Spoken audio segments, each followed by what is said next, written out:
Kerajaan Aksum atau Aksum adalah salah satu kerajaan perdagangan paling berpengaruh di dunia kuno yang menenun jaringan perdagangan antara Afrika, Timur Tengah, dan kawasan sekitarnya. Berdiri sekitar abad 1 Masehi dan mencapai puncaknya pada abad ke-3 hingga ke-6, Aksum menonjol sebagai pusat komersial yang menyalurkan rempah-rempah, emas, gading, dan barang mewah antar peradaban besar seperti Romawi, India, dan Asia Selatan. Lokasinya yang strategis di dataran tinggi Ethiopia Utara menjadikan kota Aksum sebagai titik temu rute perdagangan laut dan darat. Di Pelabuhan Adulis, barang dari utara dan selatan bertukar tangan, dari gading dan emas hingga kayu gaharu, kaca, serta permata. Negara ini juga mencetak mata uang tersendiri sejak abad ke-3, memudahkan transaksi internasional dan menegaskan kekuasaannya dalam perdagangan global. Mengutip pernyataan dari Nabi Persia Mani, Aksum termasuk dalam 4 kekuatan besar dunia kuno, sejajar dengan Persia, Romawi, dan Tiongkok, bukti bahwa pengaruh dan reputasinya melintasi benua. Dengan sejarah semegah itu, tersembunyi banyak harta karun nyata maupun simbolik, prasasti kuno dalam 3 bahasa yaitu Ge'ez, Sabaean, dan Yunani, monumen granit megah seperti obelisk raksasa, serta jejak kerajaan yang memadukan budaya lokal dan pengaruh Mediterania. Apakah harta karun tersembunyi itu hanya tinggal cerita atau masih menanti untuk ditemukan kembali? Kerajaan Aksum pernah menjulang sebagai pusat perdagangan global di masa lalu, menghubungkan Afrika, Jazirah Arab, dan India melalui rute laut dan darat yang ramai. Di kota Aksum, pusat kerajaan setinggi lebih dari 2.000 meter di dataran tinggi Ethiopia Utara, monumen-monumen megah seperti obelisk dan prasasti yang ditulis dalam beberapa bahasa kuno menjadi saksi bisu kejayaannya. Bersama itu, sistem mata uang Aksum, emas, perak, dan perunggu, menjadi alat vital dalam mengedar perdagangan internasional, memperkuat jangkauan kerajaan hingga India dan kerajaan-kerajaan besar lainnya. Namun lebih dari itu, video ini akan mengungkap harta tersembunyi Aksum. Prasasti 3 bahasa yang menawarkan wawasan budaya, reruntuhan arkeologi yang belum tergali, dan koin-koin kuno yang mungkin masih terkubur di lapisan waktu. Mari kita bongkar lapisan sejarah dan mengejar jejak-jejak yang telah dilupakan demi menyatukan kembali potongan-potongan kisah Aksum yang gemilang.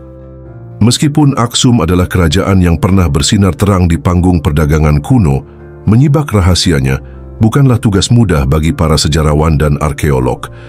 Tantangan utamanya, pertama, minimnya penelitian situs. Sebanyak 95% dari kota Aksum belum dieksplorasi secara formal dan tuntas. Tanpa penggalian menyeluruh, banyak jejak artefak dan monumen yang masih tersembunyi di bawah permukaan tanah. Kedua, banyak prasasti dan obelisk kuno telah runtuh atau rusak akibat gempa, perang, dan penjarahan. Salah satu entitas terkenal, obelisk Aksum, sempat dibawa ke Italia pada 1937, baru dikembalikan pada 2005 dan dipulihkan pada 2008, menunjukkan rentannya warisan budaya terhadap konflik dan kolonialisme. Ketiga, peralihan politik dan ekonomi di abad ke-7 hingga ke-9 mengikis kekuatan Aksum. Penaklukan oleh Muslim, aktivitas ekonomi yang menurun, depopulasi kota, serta isolasi dari jalur perdagangan laut memicu kemunduran yang dramatis. Semua ini menyulitkan penelusuran jejak artefak dan memahami budaya asli Aksum. Sumber tertulis juga terbatas. Daftar raja yang ada kerap bertentangan dan bersifat legendaris tanpa keterangan kronologis yang pasti. Artefak seperti koin menjadi salah satu petunjuk paling handal, namun tanpa konteks yang kuat, interpretasi historis menjadi menantang. Seluruh hal ini menimbulkan pertanyaan. Bisakah kita benar-benar mengungkap harta karun Aksum yang terkubur dalam legenda? Atau apakah sebagian besar misteri akan tetap terkunci oleh ruang dan masa? Bagaimana Aksum bangkit menjadi kekuatan perdagangan unggul? Kota Aksum, berdiri di dataran tinggi Tigray Utara, berada pada posisi geografis yang sangat menguntungkan, dekat jalur perdagangan darat dan laut yang menghubungkan Laut Merah dan jalur menuju Sudan, Romawi, dan India. Pelabuhan Adulis di Laut Merah berperan vital sebagai gerbang utama ekspor Aksum. Dari sini, Perdagangan gading, emas, kayu gaharu, cangkang penyu, rambut badak, frankincense atau kemenyan dan mir bergerak ke dunia Mediterania, Arab, dan Asia. Aksum juga mengekspor hasil pertanian lokal, gandum, serta produk kerajinan seperti logam, kaca, keramik, dan kulit. Di sisi lain, kerajaan ini mengimpor kain mewah, besi dan baja, senjata, kaca, perhiasan, rempah-rempah, minyak zaitun, dan anggur. Pembentukan dan peredaran mata uang Aksum, emas, perak, dan perunggu, sejak pemerintahan Endubis sekitar tahun 270 Masehi semakin memudahkan perdagangan dan menandakan otonomi ekonomi Aksum.